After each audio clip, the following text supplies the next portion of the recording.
예, 반갑습니다. 저는 프린키피아 수리논술팀에서 수리논술을 하고 있는 문성우라고 합니다. 반갑습니다.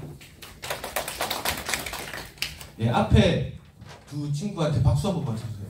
왜냐하면 이게 쉽지가 않아요. 학부모님들이 설명회 같은 거 하면은 그런 말씀들을 하시거든요. 우리 애가 제일 앞에 앉아서 선생님하고 눈도 좀 맞추고 질문도 좀 하고 했으면 좋겠어요 하는데, 그런 학부모님들 보면 대부분 제일 뒤에 앉아 계시는 분들이 그러시곤 하는데, 제일 앞에 앉는 학생들 굉장히 훌륭하다고 생각합니다. 예, 저는 수능 수업도 하고 있고, 여기서 보면 장현진 모의고사라고 모의고사가 나오고 있는 게 있거든요. 거기 이제 객원 출제위원으로 활동하고 있고, 그 다음에 수능 수업도 하고 있고, 그 다음에 프린키피아 수학연구소에서 수리논술도 같이 가르치고 있습니다.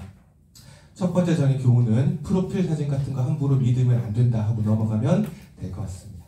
예, 프린키피아 수학연구소는 요 5명의 선생님들이 같이 토론하고 해가지고 이제 수업 교재를 만들고 학생들한테 요런 것들이 필요하겠다, 요런 것들을 결론을 내려서 수업을 하고 있는 팀이라고 생각하시면 될 것 같습니다. 자, 이제 사실 궁금하신 게 프린키피아가 중요한 게 아니고 우리가 어떻게 하면 대학을 붙을 수 있는가, 이게 중요한 거잖아요. 그거에 대해서 지금 잠깐 설명을 드리겠습니다.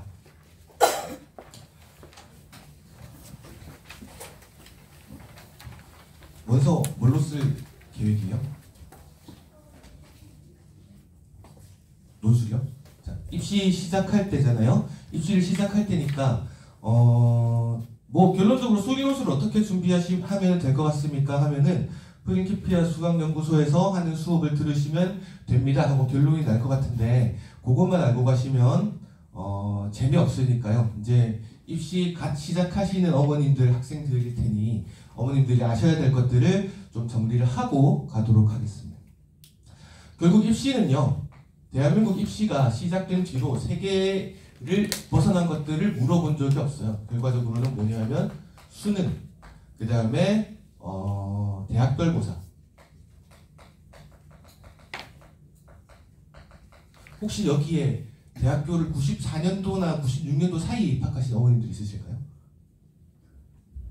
예, 제가 학원 강사 생활을 시작할 때는 어머님들이 다 저보다 연배가 훨씬 높으셨는데 이제 대체로 비슷하시더라고요. 제가 96학번이거든요.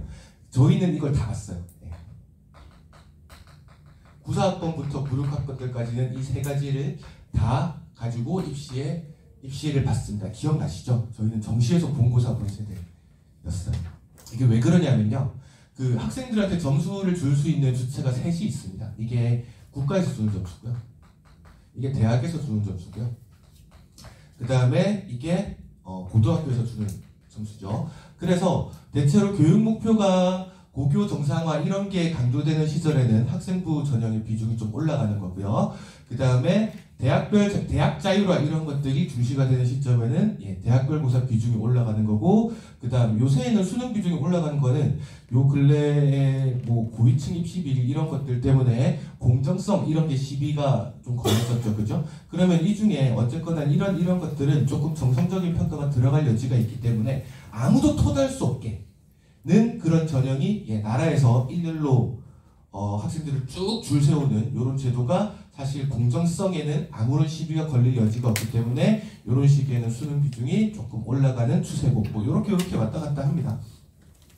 근데 어떤 게 그러면은 이거를 강조하는 게 좋은가, 이거를 강조하는 게 좋은가, 이걸 강조하는 게 좋은가, 이게 확실하게 정해져 있으면 그냥 그거 하면 되는데, 그게 또 그런 게 아니죠, 그죠? 반드시 또 전국의 고등학생을 일렬로 쭉 줄 세우는 게 또 반드시 좋은 입시 제도라고 하기도 힘들잖아요.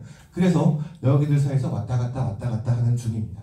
지금은 학생부고 대학별 고사를 부르는 이름이, 저희는 주로 이제 본고사라고 불렀었고요, 예전에는. 지금은 그게 논술인 겁니다. 수리논술이 처음 시작이 됐을 때는요, 이게 조금 논술스러운 느낌을 주기 위해서 이런 것도 했었습니다. 이 A4 용지 있잖아요. A4 용지. 이거 가로 세로 비율이 어느 정도 될까요? 가로 세로 비율. 네? 28, 21? 28, 21 약분하면 4대 3? 예. 예를 들어서 이 A4 용지가 가로 세로 비율이요. 이게 가로가 210이고 세로가 297이거든요. 이거 나누면은 210분의 297 하면, 물론 저도 계산기 돌렸습니다. 1.414. 아는 숫자죠? 네, 이거 루트 있잖아요. 이게 왜 이렇게 만드냐 하면 A4 용지의 목표는 복사하는 거고요.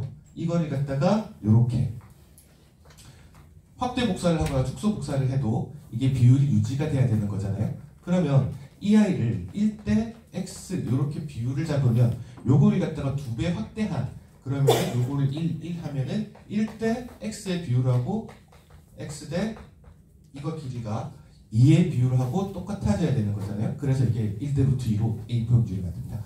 초장에는 이게 논술이라는 느낌을 맞게 하기 위해서 저런 것들을 냈었어요. 저런 것들을 내던 시절이 있었습니다. 근데 지금은 이런 거 안 나오고요. 이런 거 안 나오고, 뭐 어머님들이 저 아까 94년도에서 96년도 사이에서 보셨던 본고사하고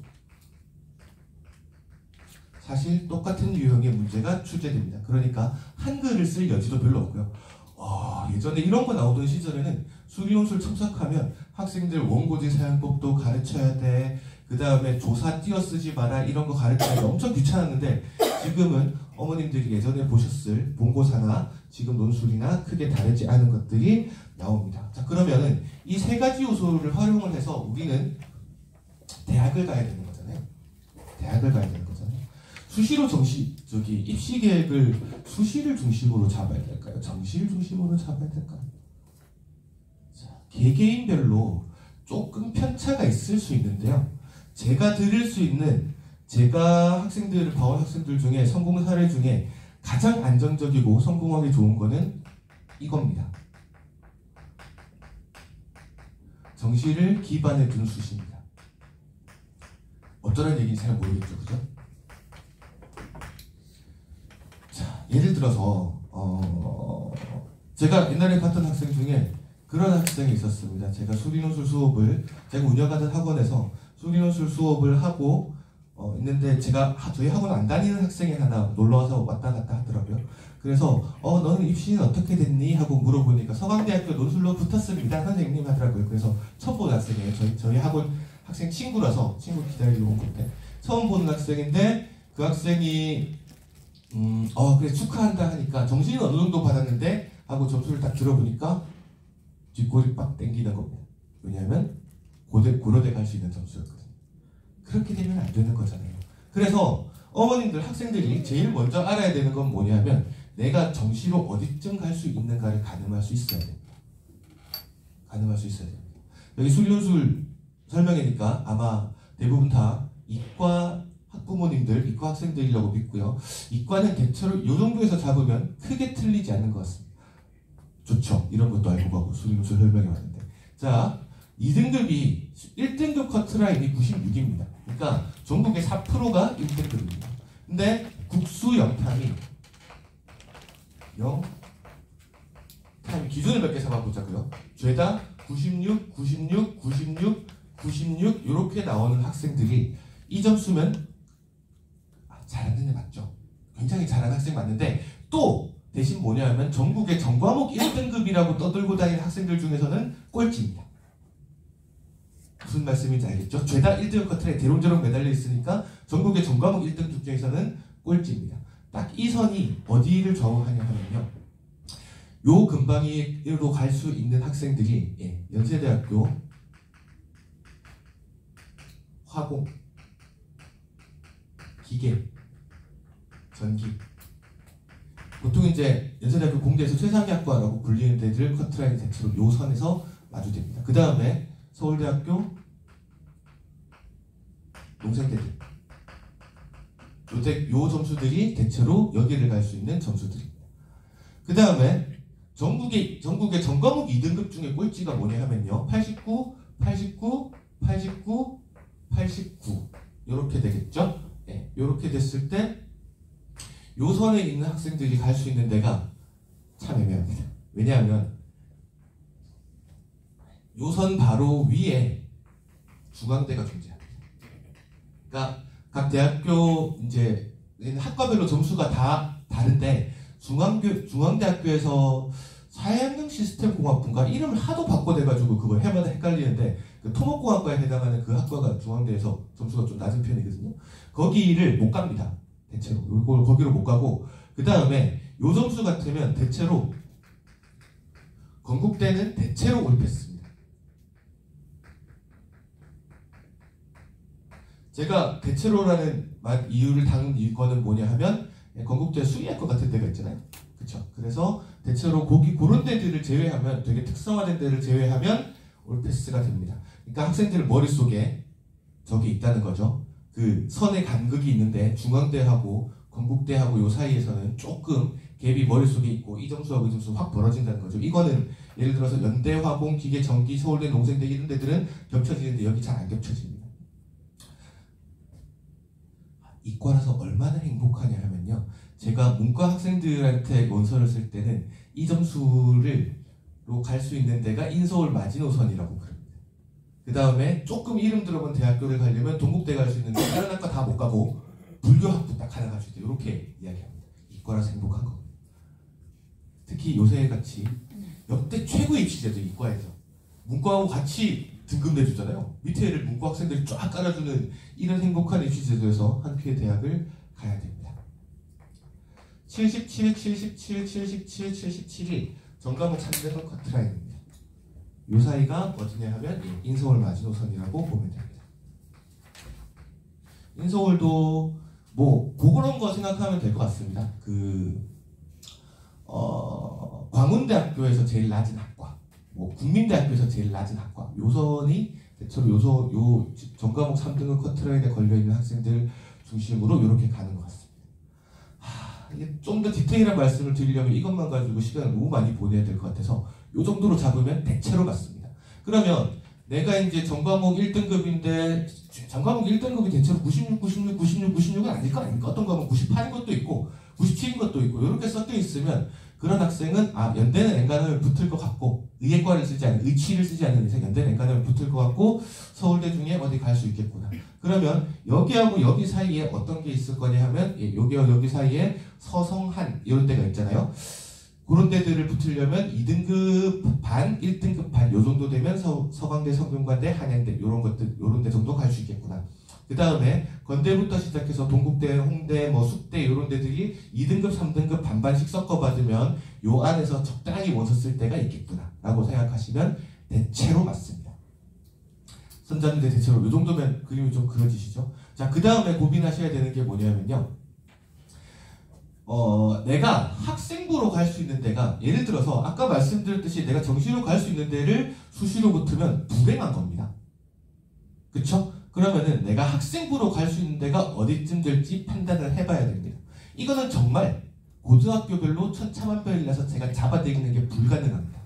그러니까 뭐 학교에서 선생님하고 상담을 하건 뭘 하건 상담을 하셔가지고 내가 학생부로 어디쯤 갈 수 있는지는 판단을 좀 해놓으셔야 됩니다. 그러면은 논술을 반드시 쓸 수밖에 없는 경우는 어떤 경우냐 하면 내가 성적이 요 성적 정도 나와요.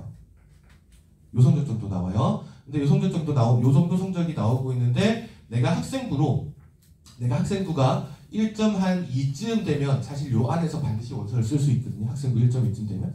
그런 학생은 이제 학생부 6달 쓰는 것도 생각해 볼 법한 방법입니다. 근데 그런 학생은 생각보다 흔치가 않습니다. 왜냐하면 수능 잘하는 학생들이 대체로 학생부도 좋기가 마련이거든요.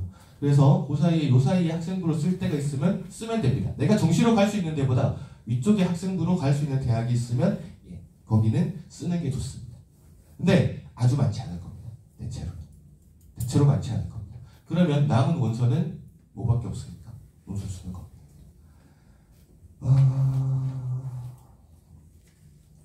그래서 대체로 모의고사 성적이 괜찮은 편인데 학생부가 개판이다. 6논술 말고는 별로 방법이 없고요. 그 다음에 이 굉장히 성실한 학생이라서 이 수능 모의고사는 좀 안 나오고 있지만 학생부 성적은 굉장히 좋은 편이다. 그러면 이제 논술을 준비할 이유가 조금 줄어드는 겁니다. 그래서 내가 정시로 갈 수 있는데 위에 학생부로 갈 수 있는 대학이 있으면 쓰시는 거고요. 그 다음에 아니면 다 논술 전형을 쓰시면 됩니다. 대체로 머릿속에 그림이 그려지시죠? 예, 그냥 이렇게 계획을 잡으면 됩니다. 그 다음에 여기 서브 전략이라고 되어 있는 건 뭐냐면 내가 이런 학생들이 있습니다. 내가 이 정도 성적이 나오는데 학생부를 여기 한 두 군데 써볼 법한 게 있긴 있습니다. 근데 서브 전략이 뭐냐면 이거는 내가 특별히 수학의 강점이 있는 경우입니다.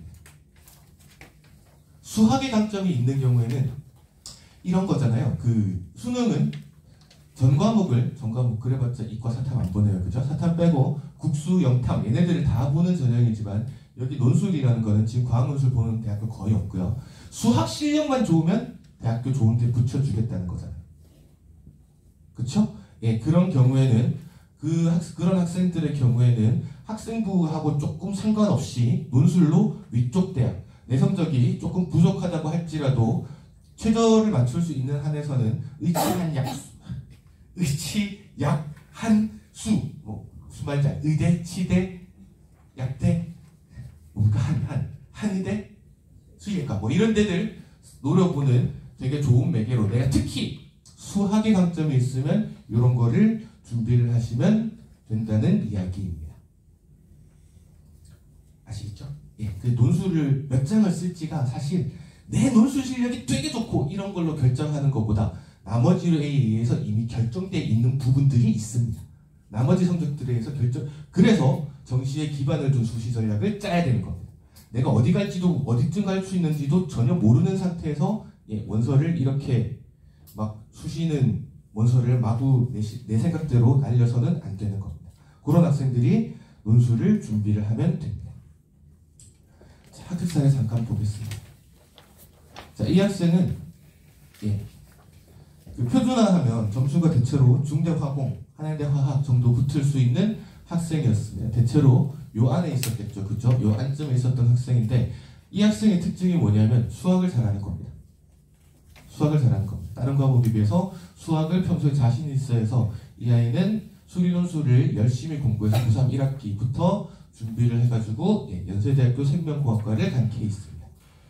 그 다음에 이 학생 경우에는 내신이 안 되는 겁니다. 내신이 별로 없었는데 이 학생 재수생입니다. 첫 해에는 수리논술 준비 하나도 안 하고 그냥 시험을 준비를 해서 다 떨어졌거든요.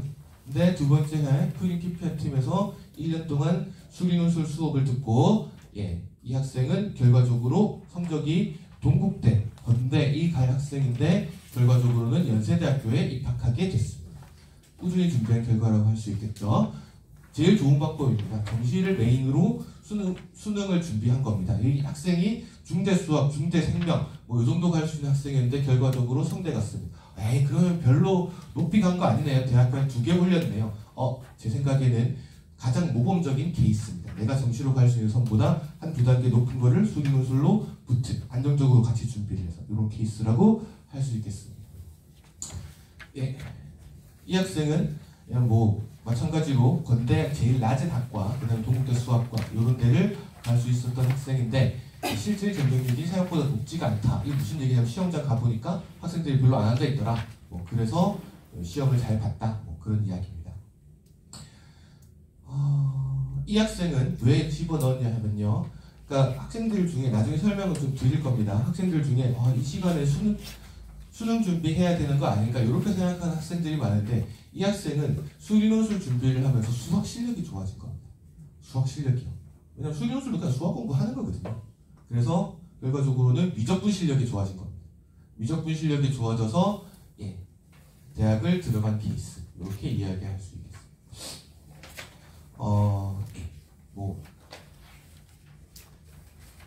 넘어가겠습니다.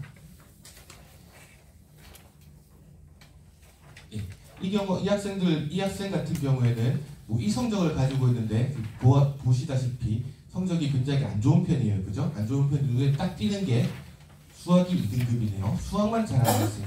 이런 경우에는 그냥 사실 저렇게 되면 전남대 이런 데 가야 되는 성적인데 결과적으로는 홍대, 세종대 같이 붙은 케이스. 이런 거 보면 선생님 경쟁률이 막 몇십 대 1인데요. 그런데 중복해서 합격하는 학생들이 분명히 생기는 거 보면 분명히 수리논술 실력이라는 게 있는 겁니다. 그죠?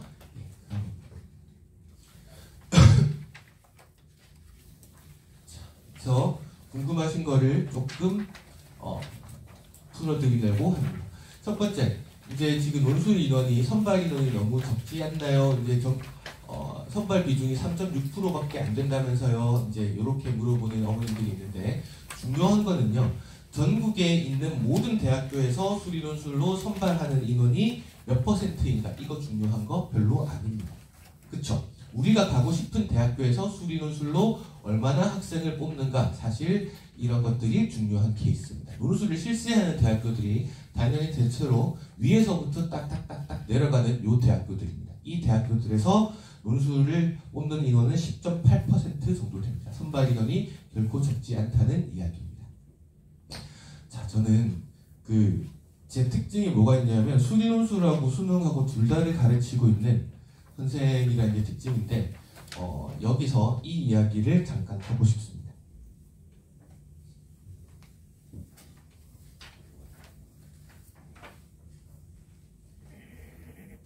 수능이 어려웠다는 이야기를 많이 들으셨죠? 수능이 어려워졌어요. 그래서 이게 좀 이상했잖아요. 대통령은 킬러 내지 말라고 그랬는데 그 모의고사가 역대 모의고사 중에 거의 제일 어려웠습니다. 그 해 수능이 역대 수능 중에 거의 제일 어려웠습니다. 왜 그랬을까요? 대통령이 사기쳤을까요? 평가원이 사기쳤을까요? 킬러 안 내겠다고 그랬거든요. 저는 요새야말로 수리논술 준비를 하기에, 수능을 위해서도 수리논술 준비를 하기에 굉장히 좋은 시대라고 생각을 합니다. 수능을 학생들이 어려워졌다고 이야기를 하는데, 그 수능 끝난 날요, 제가 저기 옆 학원의 중등부 수학학원 원장이 저한테 선생님 학생들 수능 어떻게 봤어요? 제가 풀어보니까 쉽던데요 하고 이야기를 하더라고요. 재작년이니까 제일 어려웠다는 뜻입니다. 그래서 속으로 네가 시간 재고 풀어봐라, 이게 쉬웠나, 속으로 이 생각을 했었거든요. 그러니까 선생들이 보기에는 크게 어렵지가 않은데 학생들이 어려워하는 시험인 겁니다. 왜 그럴까요? 요새 수능 문제 작년 풀어봤습니까? 수능이 어려워진 거는요, 문제 난이도가 올라간 게 아닙니다. 오히려 28, 29, 30번은 예전보다 훨씬 쉬워졌습니다. 예전에는 이제 30분은 걸려서 푼다고 30번 이렇게 불렀는데, 요새 30번은 다른 문항들에 비해서 크게 어렵지 않습니다. 요새 학생들이 작년 수능도 그렇고 재작년 수능도 그렇고 미적분 보는 학생들은 28, 29, 30을 다 틀리는 게 뭔가 좀 디폴트 같이 되어 있거든요. 근데 이렇게 어머님들도 이야기해 주세요. 28번이 제일 어렵습니다. 학생들이 28, 29, 30을 다 틀리는 이유는 객관식인 28번도 이렇게 어려운데 29번, 30번을 맞출 리가 없다고 생각해서 그렇습니다. 근데 지금 계속 28번이 제일 어렵습니다. 29번, 30번, 특히 29번이 쉬운 경우가 많으니까 그거 버리지 말라고 꼭 얘기해 주세요. 근데 그것보다 더 큰 이유는 뭐냐면요, 낯선 겁니다.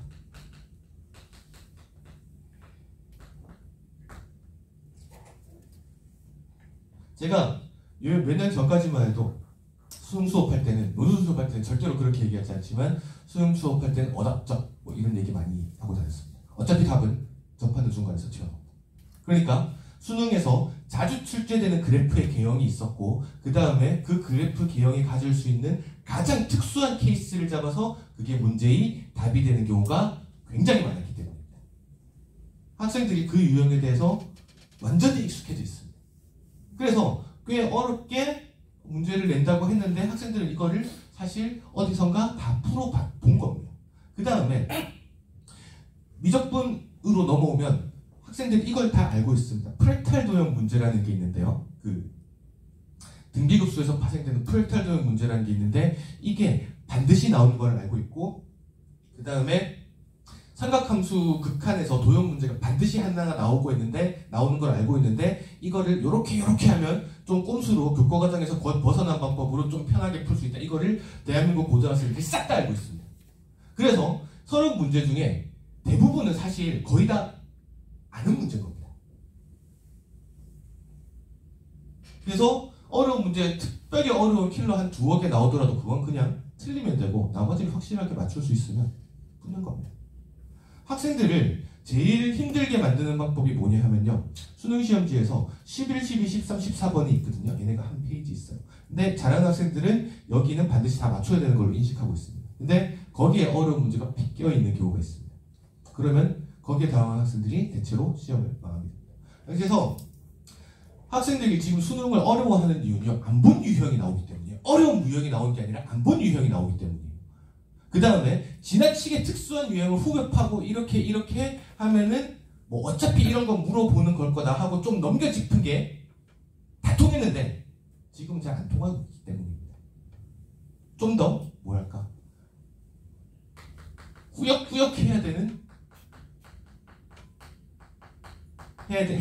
이런 문제 비중이 늘어나고 있기 때문입니다.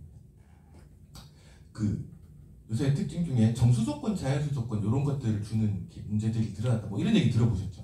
그래서 초반에는 야 이거 정수 조건 부정 방정식을 깊이 물어볼래나 하고 생각을 했는데 자꾸 보니까 몇 회 반복이 되다 보니까 제가 내린 결론은 이거 귀납 추론하는 능력을 보기 위해서입니다. 자연수는이면 이런 거를 하나, 둘, 셋, 넷 이렇게 대입해 볼 수 있잖아요. 이렇게 대입해가면서 규칙을 찾고 이렇게 해서 문제를 풀도록 문제를 만들어 놨는데 학생들은 머릿속에서 내가 이거를 이미 알고 있는 유형 속에서 이거를 계속 돌리고 있고 문제에서 자연수라고 줬는데 이거 한 개, 두 개, 세 개, 네 개 대입해 볼 생각을 못 하는 겁니다. 그래서 지금 수능이 어려운 겁니다.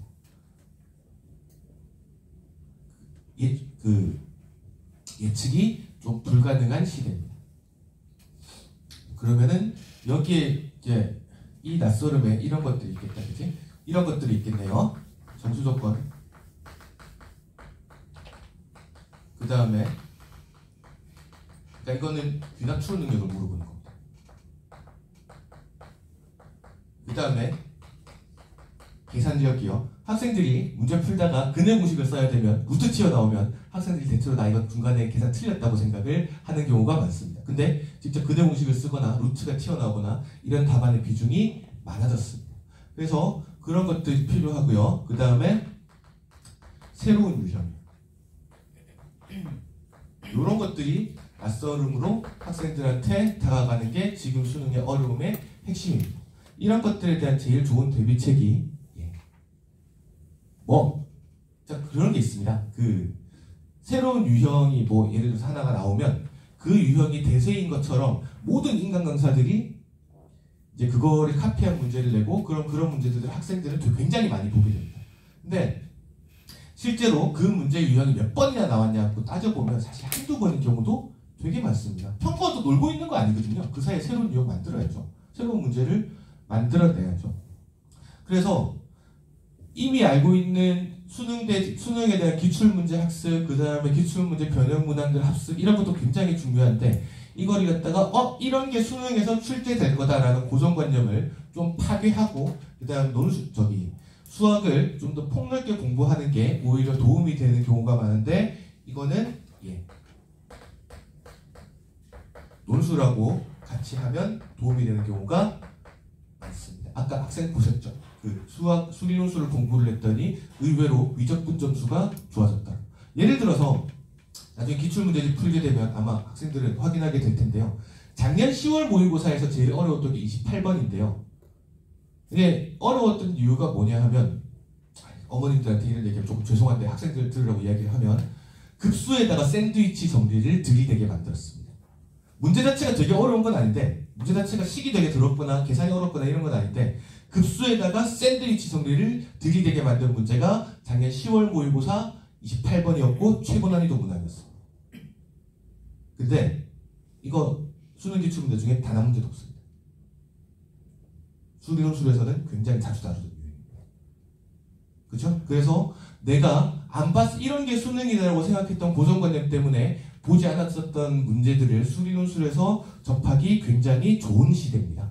그래서 서로 상호 보완이 되는 관계라고 생각을 하시면 좋으실 것 같습니다.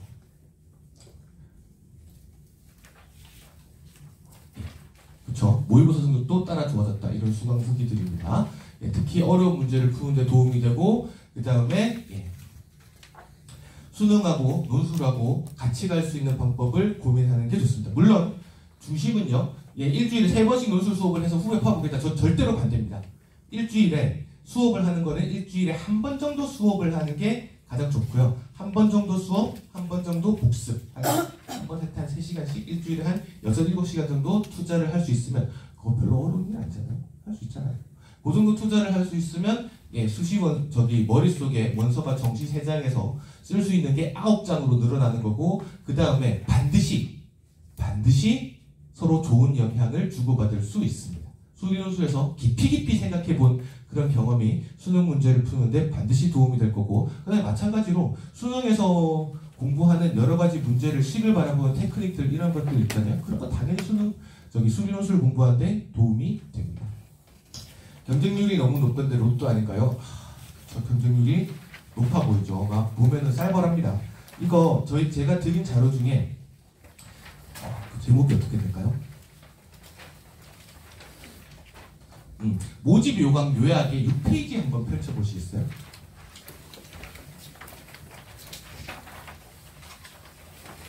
그 아래쪽에 보면 성균관대가 있죠. 성균관대가 최저 등급이 어떻게 되게 되느냐면, 실제 경쟁률이 무슨 이야기냐 하면, 성균관대가 최저 등급이가 3과목 합 6입니다. 3과목 합 6이니까 2색이 있는 학생들이라고 보면 될 것 같습니다. 그쵸? 그 다음에 탐구까지 다 따로 봐가지고 이러니까 이제 대체로 2 있다고 치면 요거 2개는 유지수입니다. 자, 첫 번째. 그러면은 여기가 나머지 2과목이 1인 친구들이 성균관대 시험을 보러 올까요? 둘 다가 탐구면 조금 저렇겠지만, 예를 들어서 1이 2개가 있는데 이 2과목이 국어하고 수학이었다. 얘네들 곧 됐을 거거든요. 정시에서 수학, 국어, 수학. 얘는 시험 보러 올까요? 당연히 아닙니다. 그러면은 여기에 성균관대를 실제로 시험이 보러 오는 친구들은 대체로 이게 3이거나 이 이하로 되고 있는 친구들이 시험을 보는 겁니다. 그 다음에 이거가 3이 되는 친구들도 시험을 보러 오지 않겠죠. 그러면은 실제로 시험장에 들어오는 친구들은 어떤 친구들이 시험을 들어오는 거냐 하면요, 성균관대를 정시로 가는 게 불가능한데 최저를 맞춘 친구들, 이런 친구들 아니면 시험장에 들어올 이유가 별로 없습니다. 그러니까 수능 끝나고 나시면 그거 판단하셔야 돼요. 수능이 대박이 났는데 원서 쓰니까 원서값 아깝다 이러고 프린트 피아팀에서 수업도 들어서 수리논술도 실력도 쌓았는데 들어갔다가 붙으면 그렇겠죠. 그렇죠? 걔네들만 시험을 보러 오는 겁니다. 그게 실질 경쟁률 이야기입니다. 그래서 예를 들어 성공대 같으면 최초 경쟁률 19.1이었는데 실제적으로는 그다음 충원까지 생각을 하면 6.3 이렇게 되는 거고, 어머님들이 실제로 보시는 경쟁률보다는 훨씬 낮은 경쟁률, 이런 데 보면 서강대 같은 경우에는 한 3분의 1쯤 되네요. 그렇죠? 당연합니다. 왜냐하면 서강대도 최저를 맞춘 친구들, 서강대를 정시로 갈 수 있는 친구들 싹 다 빠지고, 그 다음에 서강대를 최저를 못 맞춘 친구들 싹 다 빠지면 저 정도밖에 남지 않는 겁니다. 그리고 충원도 되는 겁니다. 그래서 경쟁률이 높은 건 맞습니다. 3대1, 4대1 요렇진 않은데요. 3대1, 4대1 요렇진 않은데, 대신에 논술은 6장 쓸 수 있잖아요. 많이 쓰면. 한 개 걸리는 거죠. 그냥 걸리는 건 아니지만 열심히 준비해뒀다면 하나라도 걸리면 되는 거 아닙니까? 그쵸? 결코 절대로 안 되는 정도의 경쟁률, 이런 거는 아닙니다. 시험이 너무 어렵지 않나요? 그 경쟁률이라고 맞다 생각했으면 좋겠는데, 선생님 그래도 안만 그래도 30대 1은 어떻게 뚫습니까? 라고 생각을 하는 학생들한테 꼭 하고 싶은 이야기입니다. 이게 2024학년도 논술 전형 입시 결과입니다. 자, 예를 들어서 한양대학교 봅시다. 100점 만점에 합격자들 평균이 예를 들어서 여기 도시공학과 같으면 75점이네요. 수능에서 75점 받아서 한양대 갈 수 있나요? 택도 없는 이야기입니다. 그 다음에 더 중요한 거는요, 이게 커트라인이 아닙니다. 합격자 평균이에요. 합격자 평균이라고요. 그러면은 실제 커트라인은 이거보다 당연히 낮겠죠. 왜냐하면 합격하는 애들끼리만 평균을 해서 이렇게 되니까 당연히 이거보다 높은 애들도 있을 거고 이거보다 낮은 학생들도 있겠네요. 대체로는 여기에서 15에서 20점 정도 빠지는 점수가 실제 커트라인이라고 생각하시면 무방합니다. 그래서 그러면 도시공학과 같으면 한 60점 받았으면 붙었을 거라고 생각합니다. 그래서 한양대학교는 학생 답안을 이제 학교 홈페이지에 게시를 좀 하거든요. 그러니까 합격자 답안을 보면 이렇게 쓴 애들도 붙었다고 싶은 학생들 진짜 많습니다. 그 다음에 문제가 어려운 데가 붙기가 좋을까요? 문제가 쉬운 데가 붙기가 좋을까요? 자, 이게 제가 제 얘기를 해드리면 전 이제 본고사 봤다고 말씀을 드렸잖아요. 본고사 볼 때 시험장에 딱 들어가서 이제 다 수학 시험 되게 어려웠어요. 그래서 8문제가 나왔는데 제가 2문제를 손도 못 댔어요. 그러면 이제 한 75점 되는 거죠. 근데 시험이 서울대니까 큰일 났다 머릿속에 생각을 했는데 머리에 손 딱 올리고 뒤에서 시험지를 걷고 있으니까 뒤에 사람이 쿡쿡 찌르면서 문제 진짜 어려웠죠 하더라고요. 그래서 제가 솔직한 마음으로 맞아요. 그래서 2개나 못 풀었어 했더니 뒤에 앉은 학생이 얼굴이 파랗게 되는 게 보이더라고요. 붙었구나 하고 생각했습니다.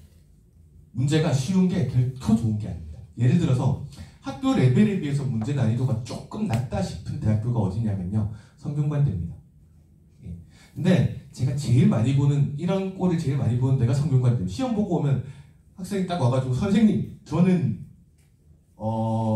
이제부터 저를 성대생이라고 불러주십시오 하고 잘난 척하는 애들이 제일 많은 데가 성균관대입니다. 걔네들 엄청 많이 떨어집니다. 그 다음에 한양대가 문제가 좀 어려운 편입니다. 그러니까 60점만 받으면 붙는, 도시공학과가 제일 낮은 학과도 아니잖아요. 근데 60점 받으면 붙으니까 문제 난이도가 좀 높은 편입니다. 학생들은 조금 신뢰되는 이야기인데, 학생이 딱 와가지고 선생님 붙었어요 하고 이제 학교 있다고 자랑하는데 축하해 해놓고 속으로 네가? 하고 생각을 하게 된 학생들이 오히려 문제가 쉬운 성균관대보다 한양대학교 이런 데 더 많습니다. 더 극단적인 말씀을 한번 들어볼까요? 그 학교 레벨에 비해서 문제가 말도 안 되게 어렵게 나오는 대학교가 인하대학교하고 아주대학교입니다. 관심이 많으신 학교죠. 제가 재작년에 이제 수능 수업을 하다가요. 너네 오늘 수시 마감인데 원서는 다 썼니? 하고 있으니까 학생 하나가 수능도 안 끝났는데 무슨 원서를 써요 선생님? 하더라고. 수시 원서 마감이래. 야 이 미친 XX 하고 붙잡고 와가지고 여기 흰벽에다 세워놓고 제 핸드폰으로 사진 찍고 제 카드로 결제해가지고 원서 6장 일단 뿌렸어요. 아주대 붙었습니다. 수능 4등급, 5등급 계속 나오던 학생이에요.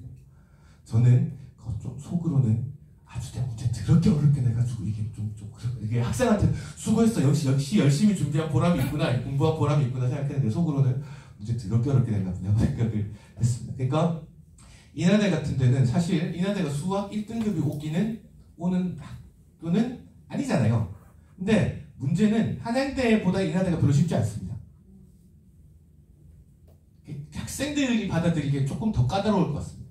인하대가 어느 정도냐 하면 전국의 대학교들이 엔간하면 다 정시에서 수리 논술을 보던 시절이 있었습니다. 2008년도거든요. 그때 등급제 수능하고 그거 보완책으로 수리 논술을 다 대학교에서 보게 했는데, 이러니까 뭐 사교육이 커지니 뭐 해가지고 그 다음 해 정부에서 대학교들 보고 우리 지원을 끊는다, 또 논술 보면 지원 끊을 거다 해서 모든 대학교들이 다 정시에서 논술을 안 받는데 딱 하나의 대학교가 마지막까지 저항하면서 우리는 그래 논술 볼 겁니다 하던 대학교가 하나 있었습니다. 인하대입니다.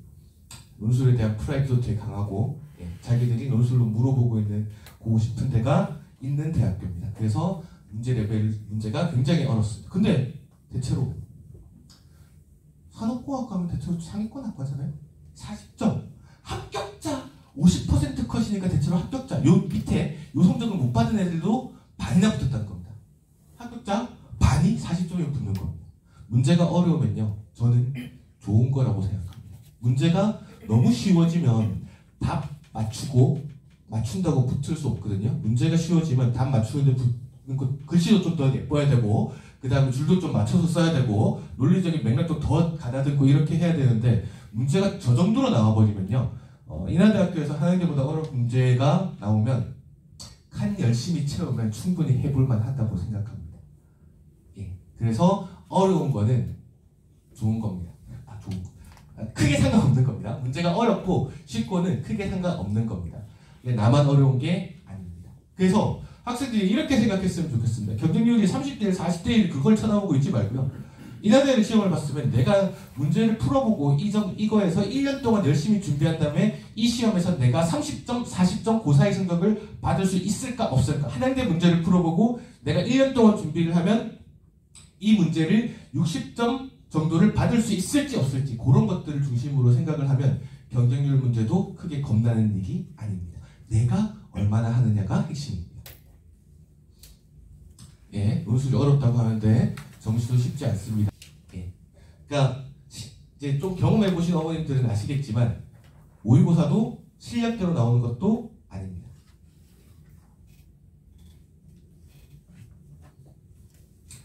내신 좋아야 될까요? 자, 첫 번째. 이런 걸 진짜 물어보면 신뢰가 돼서 이것 좀 패스합시다. 자, 동국대학교 내신 성적 반영을 한번 봅시다. 전과목이 1등급인 학생이 20점을 받아요. 2등급이면 19.94점, 3등급이 19.86점 이렇게 되거든요. 이 표가 그 다음에 보니까 요까지 거짓 비슷하네요. 근데 이게 등차수열을 이루는 게 아니고요, 이상한 점수를 이루는 거죠. 이상한 점수를 이루고 있다, 그지? 왜냐하면 여기에서 여기로 5등급에서 6등급으로는 갑자기 점수가 팍 떨어지네요. 무슨 얘기일까요? 이거 내신 5등급만 받으면 니네 내신 안 보겠다는 겁니다. 논술은 한 문제당 새끼 문제 하나가 부분 점수가 막 5점, 10점 이렇게 되거든요. 그러니까 내신이 5등급 아니면 나는 니네 성적을 보지 않겠다는 이야기입니다. 6등급이면요, 니네 좀 게을렀네. 그래도 여기서 3점도 안 까는 거잖아요. 상관없습니다. 이 정도 가면 남들보다 한 문제는 더 맞춰야 되겠네 생각하면 됩니다. 대체로 요 안에 들어올 수 있다면 내신은 신경을 아예 안 쓰셔도 됩니다. 대신 내신이 좋아서 논술 전형에서 내가 더 유리할 거다 이런 생각도 안 하는 게 좋습니다. 대체로 예를 들어서 동국대 시험 보는 학생 중에 내신이 8등급이라서 8점 까인 학생들이 되게 많을까요? 없겠죠? 예. 그러니까 내신은 없다고 생각하셔도 됩니다. 쌤, 전 9등급인데요. 그러면 내신 100% 반영하는 대학교들도 있습니다. 내신 때문에 논술을 고민하실 필요는 전혀 없습니다. 선택 과목이요. 수리 논술에서 선택 과목이 이렇게 있습니다. 이 학교들은 미적분만 보고요. 그 다음에 여기 있는 학교들은 부산대는 미적분하고 기하만 보고 여기 있는 것들은 여기 있는 학교들은 나머지들은 다 봅니다. 여기 있는 학교들은 다 보는 겁니다. 대체로 상위권 학교가 미적분, 확통, 기하를 다 보는 편이고요. 그 다음에 미적분만 보는 대학교들 중에 대체로 아주대학교, 인하대학교 이런 데가 아마 미적분만 보는 걸로 기억을 합니다. 그럼 어떻게 준비하면 될까요?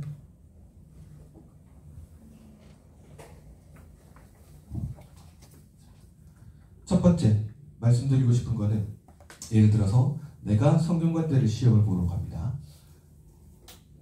조금 더 낮춰서 건국대를 시험을 보러 간다고 한번 생각을 해봅시다. 건국대 같으면 미적, 확통, 기하를 다 내는 학교네요.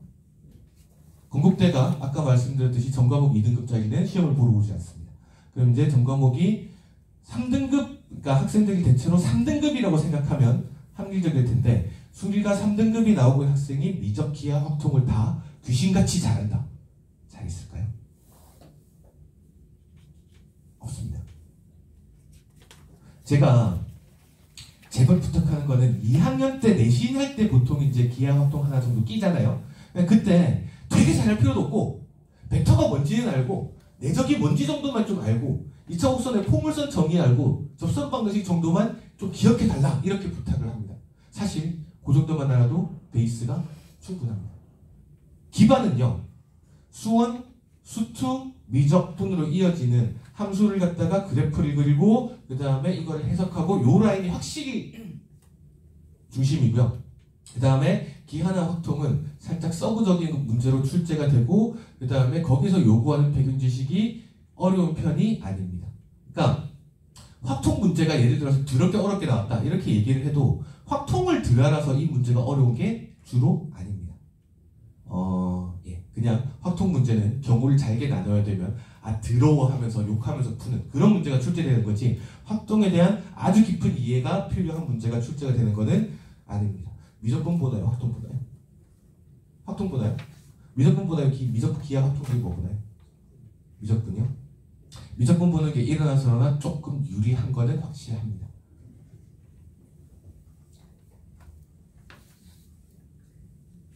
그래서 그런 것도 있더라고요. 그럼 기하 보는 학생은 기하를 잘 풀면 되겠네? 하고 보니까 기출문제 중에 그런 게 있더라고요.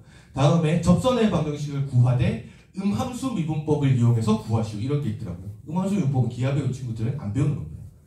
예. 그래서 확실히 미적분이 베이스가 되는 게 좋습니다. 근데 중요한 거는 준비를 하나도 안 하면 또 붙기도 힘듭니다. 왜냐하면 문제가 출제가 되는 거는 확실하니까요. 그래서 들을 수 있는 가이드라인은 미적분을 확실하게 중심을 잡고 하되 확통하고 기하를 적당한 시기에, 지금 말고 적당한 시기에 병행해 나가면 되는데 그거 여름방학 정도로 저희는 생각하고 있습니다. 여름방학 때 해마다 그거를 저희가 일주일에 한 번씩 모여서 저희 팀에서 회의를 하는데 여름방학 때 어떻게 하면 좋을까 이런 것들을 학생들이 가장 부담스럽지 않게 하는 방법이 어떤 걸까 이런 걸 되게 열심히 고민을 합니다. 그래서 문제에서 출제되는 거를 갖다가 학생들이 모르고 시험장에 들어가게 하지는 않습니다. 근데 대체로 여름방학부터 정도 조금씩 건들기 시작할 겁니다. 자, 아까 요거를 설명을 드렸습니다. 논술하고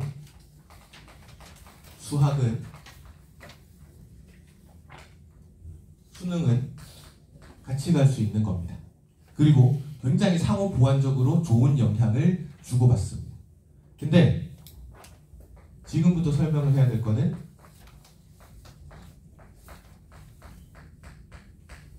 논술하고 수능이 서로 다른 거를 말씀드리려고 합니다. 자, 내용적 측면에서는요, 논술의 핵심은 이게 논술이잖아요. 그러니까 수능처럼 그래프 띡 하나 그리고 샥 하고 급하게 껴 맞춰가지고 답안을 쓰면 좋은 점수를 받기 힘듭니다. 근데 제가 수업할 때 학생들한테 그런 거 물어봅니다. 이거 이렇게 쓰면 야매로 샥 그려놓고 이렇게 쓰고 딱 치우면 붙을까? 학생들이 아니요, 그렇게 쓰면 못 붙을 것 같아요. 근데 학교를 봐. 단국대잖아. 붙을까? 예, 붙겠네요. 그러니까 학교 레벨과 시험을 보러 오는 학교에 따라서 어쨌거나 남들보다 잘하면 되는 거니까요. 요 정도 이상의 점수를 받으면 되는 거니까 학교마다 조금 차이가 있긴 한데, 논리적 인과관계 엄밀함을 추구하는 문제들이 많이 나옵니다. 그래서 유형을 외워가지고 빠르게 답만 맞추는 습관은 논술을 할 때는 이거는 좀 도움이 됩니다. 그래서 직접 증명 요구하는 문제, 규율법, 수학적 기납법 이런 게 자주 나옵니다. 며칠 전에 제가 수학적 기납법 수업을 하다가 수학적 기납법 나오면 대박이라고 생각하라고 그랬습니다. 왜냐하면 수학적 기납법은 논리 구조가 정해져 있는 증명 방법이기 때문에 공부한 친구들은 무조건 맞춥니다. 근데 특징이 뭐냐면 지금 수능 세대가요, 수학적 기납법이 빈칸 채우기 문제로도 출제되지 않는 시대입니다. 학생들이 몰라요. 내신 때 한번 해보고 3학년 되면 까먹었어요. 그래서 나오면 대박이다가 나만 붙겠구나 하고 생각하라고 그래요.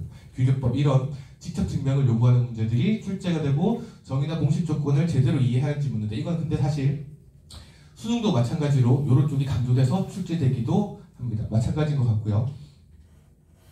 수능에 쓰이지 않는 교과 공식을 자주 사용한다. 예를 들어서 평균값 정리 같은 건데 수능에서 평균값 정리를 꽤 물어봅니다. 꽤 물어보는데 학생들이 이거를 평균값 정리 문제인지 모르고 풉니다. 그래서 볼게 맞춰가지고요. 근데 그거를 평균값 정리를 직접 사용하는 문제들이 논술에는 출제가 됩니다. 그 다음에 아까 말씀드렸죠. 수열극화의 대소관계, 샌드위치 정리 이런 거 수능에서 잘 다루지 않는데, 수능에서 잘 다루지 않았던 추세라고 생각했는데 여기에 있는 것들이 수능에도 튀어나오기 시작하는 추세기도 합니다. 어쨌거나 이런 것들이 출제가 됩니다. 그 다음에 여러 단어를 섞은 통합 교과형 문제가 출제된다. 그런 거 수능에 안 나옵니다. 예를 들어서 미분하고 수열을 섞은 문제 이런 거 안 나옵니다. 수원에 있는 교과목하고 수투에 있는 교과목을 섞은 문제 안 나옵니다. 그 시그마 같은 굉장히 단순한 기호를 할 수 있다고 그 정도 말고 실제로 책을 넘어서는 통합교과형 문제가 잘 안 나옵니다. 섞으면 1학년 과정하고 섞는 거죠. 혹시 중등 과정하고 섞는 거죠. 논술에서는 직접 걔네들끼리 섞어서 문제가 출제가 됩니다. 그 다음에 계산이 들어온 게 아니라 까다롭습니다. 그 다음에 직관적 풀이, 답안 맞는 경우는 감점됩니다. 그래서 뭐 학교를 되게 문제가 쉽게 나왔는데 문제가 크게 어렵지 않게 나왔는데 내가 대학교 높은 대학교를 지원했다. 이런 경우에는 논리적으로 퍼펙트한 답안을 작성하기 위해서 노력해야 됩니다. 지금 준비하는 거는 수학적으로 필요한 것들을 수학적인 논리를 퍼펙트하게 구사하는 거를 지금부터 준비를 하는 겁니다. 그 다음 100점 없습니다. 제가 풀어도 100점 못 받을 것 같습니다. 어디선가 시비를 걸리겠죠. 답보다는 과정이 더 중요하고 쓸 수 있는 만큼 쓰는 겁니다. 그래서 이렇게 생각했으면 좋겠습니다. 논술 문제 아까 이야기했듯이 어려운 거 맞거든요. 이렇게 생각해야 되는데 수능은 말하자면 한 개라도 덜 감점당하기 위한 전형이 수능입니다. 논술은요. 꾸역꾸역해서 빵점부터 하나하나 점수를 쌓아 나가는 겁니다. 예를 들어서 인하대학교를 시험을 봤다. 한 3, 40점 정도만 쌓아도 붙는 겁니다. 한양대학교를 시험을 봤다. 그거 한 60점까지는 쌓아야 되는 겁니다. 꾸역꾸역 열심히 준비해서 쌓아 나가는 거라고 생각하셨으면 좋겠습니다. 예시문항, 귀류법을 이용한 증명 문제가 출제가 되는 거 보실 수 있습니다. 귀류법 뭔지 1학년 2학기 때 배우고 머릿속에서 쉬웠던 학생들도 많을 겁니다. 근데 기니디 문제를 풀거나 혹은 수능에서 15분으로 출제되는 수열 문제를 풀 때 귀류법적 사고를 잘 할 수 있어야 걔네들을 잘 풀 수 있기도 합니다. 근데 그걸 다 직관적으로 하고 치우고 있는 중입니다. 샌드위치 정리를 사용하는 문제고 그 다음에 쌍곡선하고 수열, 쌍곡선은 기하에 나오는 단원이고 수열은 수원에 나오는 단원입니다. 그런 것들이 융합된 문제가 논술에는 출제가 됩니다. 그 다음에 매개화된 곡선이 수능에서는 이 아이를 물어보는데요. 아주 얄팍하게 물어봅니다. 근데 사실 수학에서 저는 이 아이를 가장 재미있는 끝판왕이라고 생각하고 있습니다. 제가 대학교 간 학과가 기계항공을 들어갔는데요. 왜 기계항공을 갔냐면 기계항공 가면 4년 동안 저것만 하거든요. 운동분석만 하거든요. 그래서 운동분석과 관련된 내용을 수능에서 다루는 것보다 훨씬 더 깊이 다루는 이런 문제들도 출제가 됩니다. 수업 소개입니다. 수업을 아마 3월부터 시작하게 될 텐데요. 여기서부터 시작을 하게 됩니다. 지금 말고 여기서부터 시작을 하게 될 것이고 그 다음에 여기 대수, 기하에 관한 개념 재정립을 할 건데 제가 별거 할 거 아닙니다. 별거 할 거 아니고요. 교과서를 같이 다시 볼 겁니다. 물론 교과서를 놓고 하는 건 아닌데 이 단원의 이 개념을 니네가 이렇게 이해하고 있지만 이거는 사실은 원래 이 개념이고 이게 예를 들어서 논술에서는 니네가 이렇게 가지고 있는 이 개념들을 다시 이런 식으로 물어보는 거예요. 되게 대단한 것부터 할 것 같죠? 아니요. 고1과정부터 할 겁니다. 고1과정부터 할 겁니다. 직접적인 출제 대상이 됩니다. 고1과정 마찬가지요. 그것도 수능하고 도움이 될 겁니다. 요새 수능이 어려워진 이유가 뭐냐면 고1 과정하고 연계성이 높아지기 때문이기도 합니다. 그래서 고1 과정부터 시작을 해서 차근차근 전체 나와 있는 이런 개념들을 이런 식으로 물어봤다. 그 다음에 이거는 이렇게 이해를 하고 있어야 된다. 이런 것들을 차근차근 잡아 나갈 겁니다. 그래서 3, 4월, 5, 6월까지 할 거고 7월부터는 조금 실전 중심으로 실전 모의고사들 중심으로 진행을 할 겁니다. 그래서 당연히 수능에도 큰 도움이 될 수 있는 커리큘럼이라고 생각하고 있습니다. 밴드에 초대를 받을 거고요. 수업을 듣는 학생들은 밴드에서 친목을 도모할 건 아니고요. 저거의 목적은 이런 겁니다. 학생이 수업을 이런 사정으로 특별한 사정으로 빠져야 되면 제가 이제 수업을 하면 다 유튜브에 올리거든요. 근데 유튜브에 그냥 올리는 건 아니고 그거를 갖다가 학생들이 볼 수 있게 그러니까 제가 주소를 발송을 하면 학생들이 볼 수 있게 그렇게 올려놓습니다. 그러면 수업을 빠졌거나 아니면은 내가 수업을 들었는데 이게 뭔지 기억이 안 나서 복습하다가 선생님 수업 다시 듣고 싶어요 하면은 저 밴드에서 저한테 메시지를 보내면 제가 개별적으로 동영상을 다시 보내주는 겁니다. 그 다음에 저 카카오톡으로 질문할 수 있고요. 그 다음에 보내드리고 싶은 카페는 가입해 두시면 도움이 될 겁니다.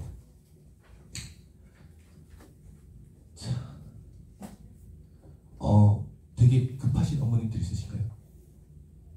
아니면 제가 한 20분만 더 떠들겠습니다.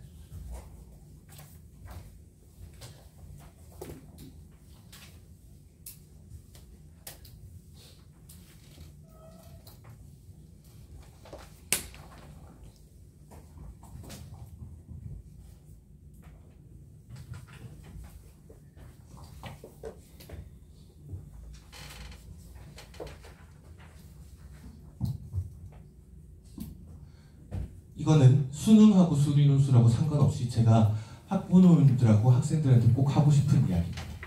수학 잘하는 방법. 열심히 문제 풀면 되죠, 그죠?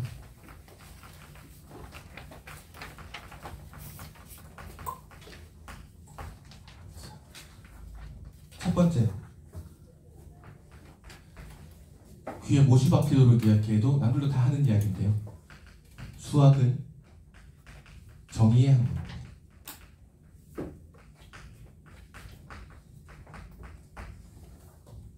그러니까 기본적으로는 수리논술이 됐건, 물론 수능은 유형별 암기를 하다가 보면 어느 정도 돌파가 되기도 하지만, 특히 수리논술 같은 경우는 수학은 이런 거거든요. 이 정의부터 출발해서 이거에서 이게 이게 이런 정리가 튀어나오는 거고, 이 정리에서 이게 튀어나오는 거고, 얘가 튀어나오는 이런 연역 논리를 구사하는 학문입니다. 그 시작이 되는 게 사실 정의입니다. 정의, 공리 이런 것들입니다.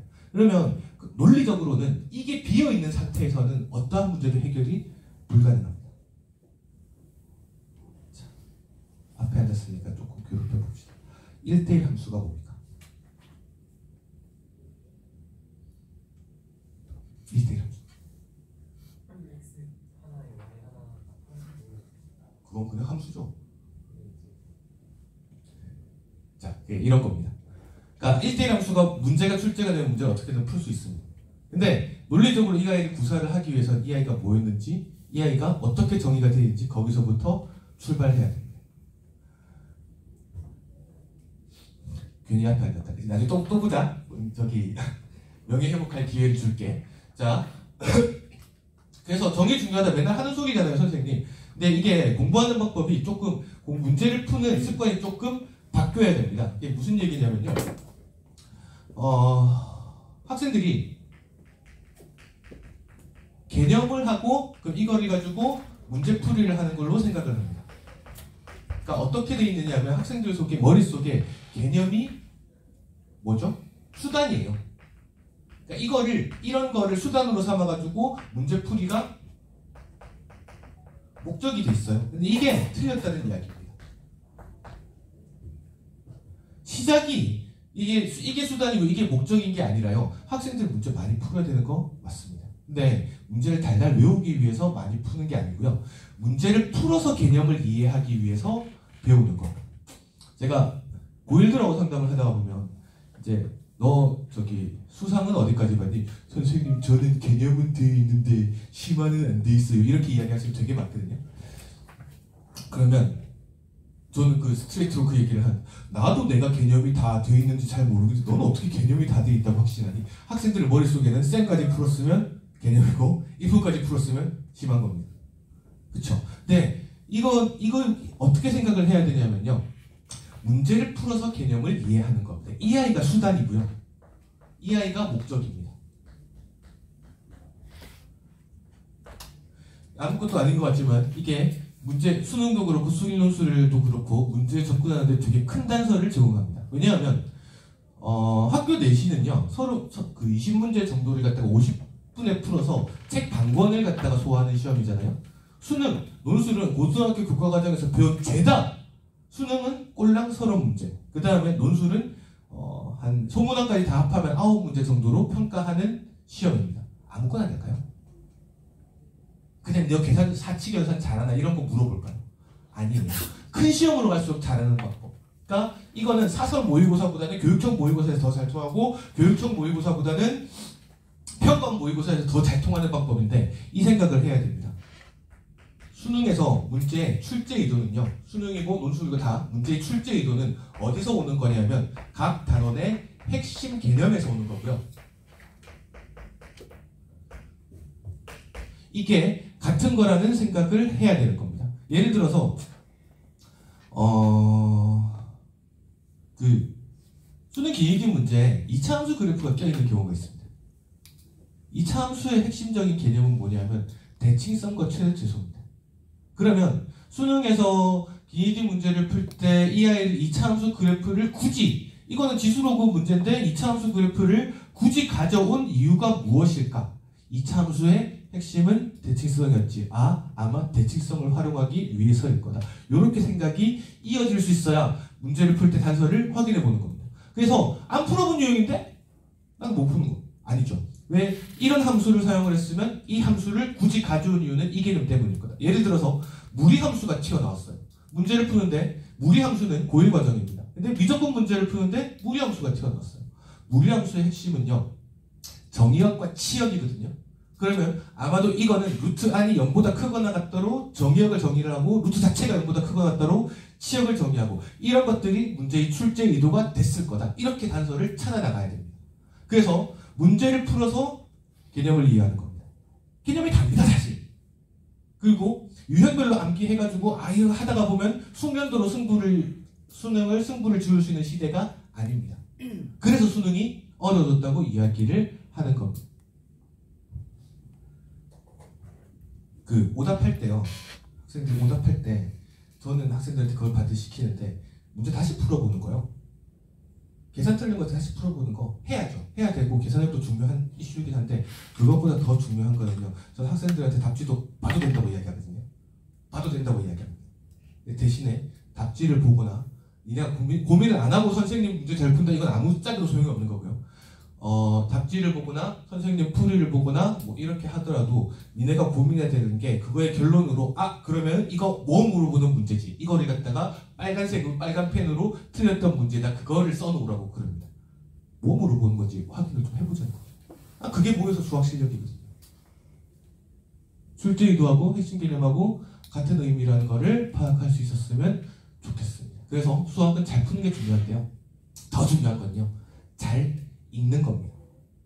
수학은 논리적으로는 시키면 시키는 대로 하면 반드시 풀려야 되는 과목입니다.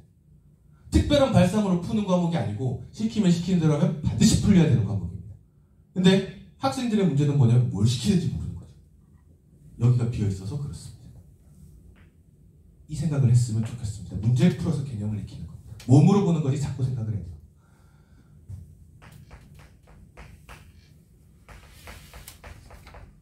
자, 중학교 수학하고 고등학교 수학하고 제일 다른 점은 뭐냐 하면요, 중학교에서도 수학은 어차피 대수기합니다.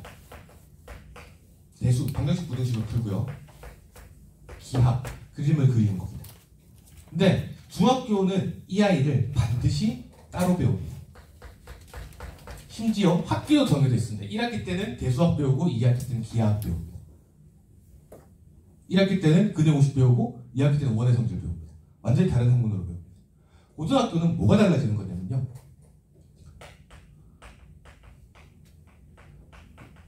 고등학교 때는 이 아이가 대수하고 기하를 섞기 시작합니다.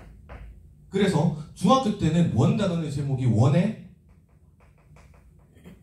성질이었죠. 고등학교 때 원 단원의 제목은 뭐였습니까? 원의 방정식.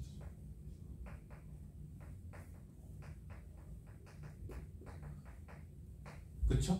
고등학교 수학의 핵심은 뭐냐면요, 방정식을 풀어서 도형의 문제를 해결을 하고 그려서 방정식 부등식을 해결을 하는 게 고등학교 수학의 거의 전부 다라고 생각해도 됩니다. 중학교 때하고 근본적인 차이는 사실 이겁니다. 근데 이렇게 했을 때 이 단어는 해석기하학이라고 부릅니다. 이거를 섞고 났더니 옛날에는 계산력이 중심이 되는데 이제 중심이 되는 게 뭐냐면 해석입니다. 해석. 뭘 시키는지 아는 거예요. 해석이 되는 겁니다. 그래서 대수하고 기하, 예를 들어서 수능에서 그림 샥 그리고 이거 답 같다 하고 빨리 찍었으면 그거를 갖다가 예를 들어서 시험에서는 그렇게 하면 수능에서는 답 찍고 넘어가야죠. 일일이 따져가면서 어떻게 100분 동안 저 어려운 문제 30개를 풉니까? 그거는 너무 당연한 건데, 다시 집에 와서 복습을 할 때는 이 그래프가 될 수밖에 없는 필연적인 대수적인 의미는 무엇이었을까? 이 아이가 이렇게 생겼을 때 그래프상으로는 이렇게 생겼는데 이게 대수적인 의미는 무엇이었을까? 그 다음에 대수적으로 문제를 풀었으면 이 아이는 그래프로 만약에 표현되고 어떻게 표현이 됐을 것인가? 이거를 같이 왔다 갔다 하는 훈련을 해야 됩니다. 제가 얼마 전에 논술 설명회를 다른 선생님이 하는 영상을 하나 봤는데 저는 이게 좀 오해가 있다는 생각이 들었는데요. 수능에서는 그래프 그리는 게 강조가 되는 거면 논술에서는 대수적으로 이걸 풀어내는 게 더 좋은다고 합니다. 전 그거 완전히 오해라고 생각합니다. 논술도 고등학교 수학이에요. 이거를 왔다 갔다 할 수 있는 게 수학의 핵심입니다. 근데 이걸 대충 그래프 하나 띡 그려가 놓고 딱 껴 맞추고 수능에서 딱 답을 맞추고 치웠으면 논술은 이게 이렇게 되는 대수적인 의미, 기하적인 의미가 어떻게 맞닿아떨어진지 이걸 갖다가 확인할 수 있으면 그게 좋은 논술 답안입니다. 논술이 더 대수적인 게 아닙니다. 저는 수학 미술이라고 생각하는데요. 그래서 이걸 왔다 갔다 하는 훈련을 해야 됩니다. 자, 이 문제는 사실 이거죠. 실수가 많아요.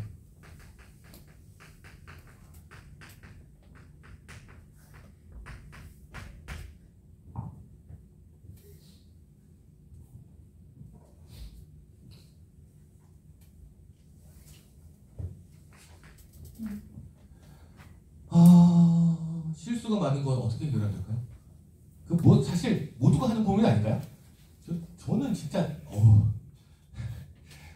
제가 이제 학원에서 계산하다 수강료를 계산을 하고 있는데 이거 더하면 얼마지 하고 있으면 학부모님들이 되게 한심하게 쳐다보시거든요.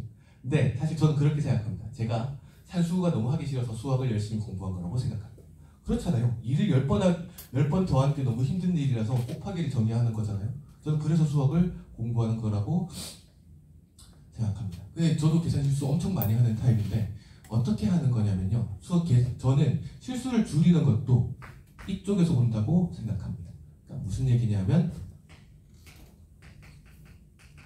해법이 2가지 이상 있습니다. 많은 경우에 고등학교 수학의 해법은 2가지 이상 있습니다.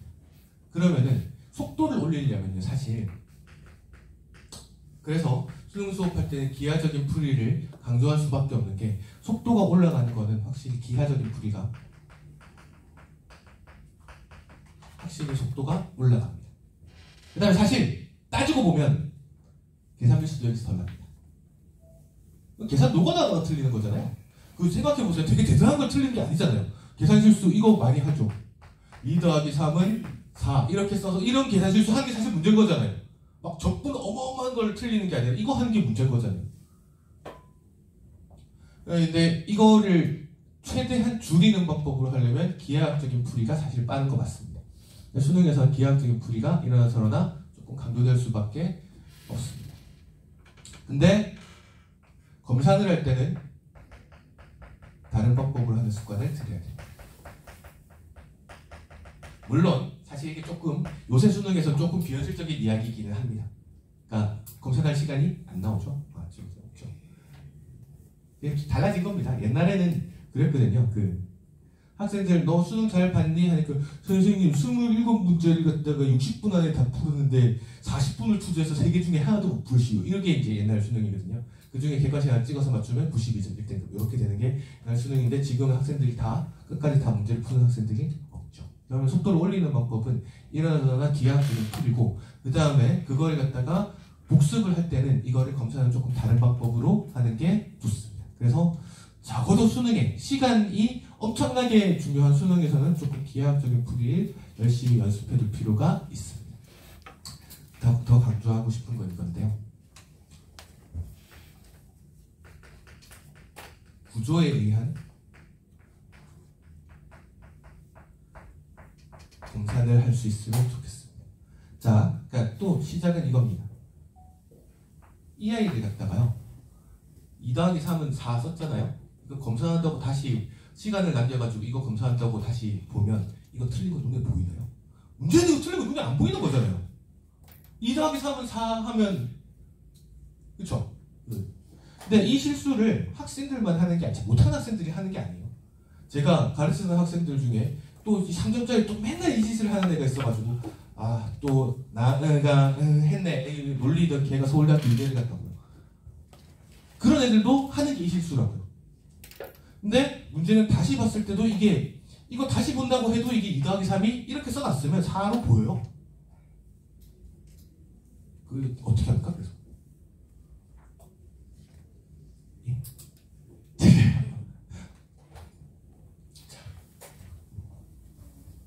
부정적 분이 뭡니까?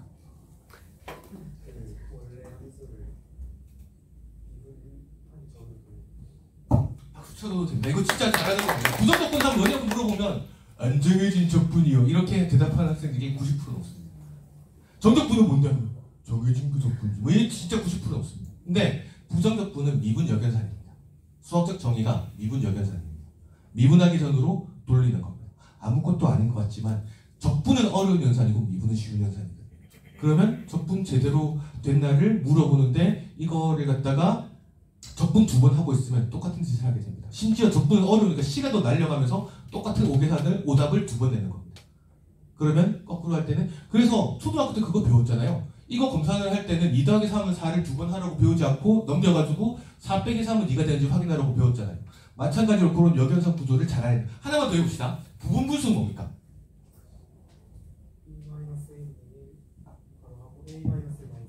훌륭합니다. 훌륭한데 부분분수도 정의가 있습니다. 부분분수가 뭐냐면요. 공부 열심히 하는 학생이니까 알겠습니다. 이거를 갖다가 a분의 1 빼기 b분의 1을 b-a분의 1 이거 통분하면 이 아이가 ab분의 b-a가 되니까 이거를 넘겨놓은 꼬라지를 갖다가 부분분수라고 합니다. 즉 부분분수는 통분역연산입니다. 이 공식으로 해결이 되지 않습니다. 왜냐하면 미적분이잖아요. 나중에 분수식 할 때 그러니까 우리가 저 공식을 쓸 수 있는 거는 어떤 거냐면 요 뒤에하고 앞에 뺐을 때 되게 숫자가 될 때만 쓸 수 있는 거잖아요. 나중에 다항식이 분모가 되게 들어온 다항식들을 갖다가 부분분수로 쪼개야 될 때가 있습니다. 저 공식으로 안 쪼개집니다. 그런 때까지 쓸 수 있으려면 이것도 마찬가지로 부분분수는 통분역연산입니다. 그러면 이 아이를 갖다 부분분수 제대로 쪼갰는지 확인하는 방법은 통분해보는 겁니다. 그렇게 검사를 해야 틀린 것들을 잡아낼 수 있습니다.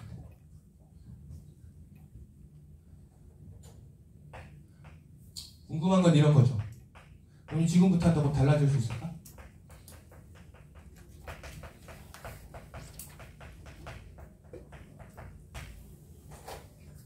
달라질 수 있을까요? 1년 열심히 하면?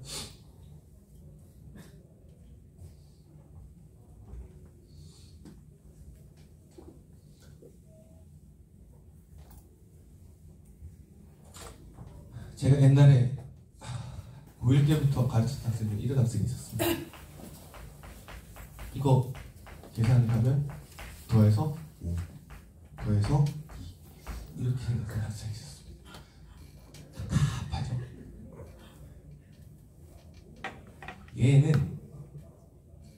얘가 언제부터 공부를 시작했냐면요. 1학년 때도 진짜 뒤지게 공부 안 해가지고 이 새끼를 잘라 말어. 근데 또 제가 아는 분 아들이라서 자르지도 못하고 막 그랬는데 2학년 때 그러니까 지금 학생들을 교과과정으로 보면 수투에서 이거를 제가 되게 열심히 보여줬습니다. 그래프로 이렇게 표현이 되는 거는 기하학적으로 이런 의미가 그래프로 이렇게 표현이 되는 건 대수적으로 이런 의미가 있는 거고 대수적으로 이런 의미가 있는 건 기하학적으로 이렇게 표현이 되는 거고 이거를 왔다 갔다 하는 거를 되게 열심히 보여줬습니다. 재밌는 거죠. 이게 맞아떨어지는 게 너무 재밌는 일이에요. 얘는 그때부터 갑자기 2학년 올라가서 공부를 시작을 하더니 수능을 100점 받았습니다. 달라질 수 있습니다. 이 학생은 뭐가 달라진 거냐 하면 수학이라는 과목을 바라보는 눈이 좀 달라진 겁니다. 또 예전에 제가 고3 때 받았던 학생 중에 이런 학생이 있었습니다. 걔가 수학을 보니까 엄청 성실한 학생이에요. 엄청 성실한 학생인데 학원을 한 번도 안 다녀본 겁니다. 내신도 되게 좋고 되게 성실한 학생인데 혼자 공부하는 습관이 되게 좋은 겁니다. 근데 수학이 되게 안 나와서 너는 나한테 뭘 배우고 싶니? 하고 물어보니까 이러고 쳐다보면서 저는 선생님의 어마어마한 테크닉을 배우고 싶습니다. 이러더라고. 난 테크닉 이런 거 하나도 없는데. 그러니까 그러고 나서 학생 문제를 푸는 거 보니까 계산을 진짜 오질나게 많이 하더라고요. 그래서 딴 거는 잘 모르겠고 이런 방법으로 문제를 푸는 쪽으로 조금 전환해보자 이렇게 바꿨습니다. 왜?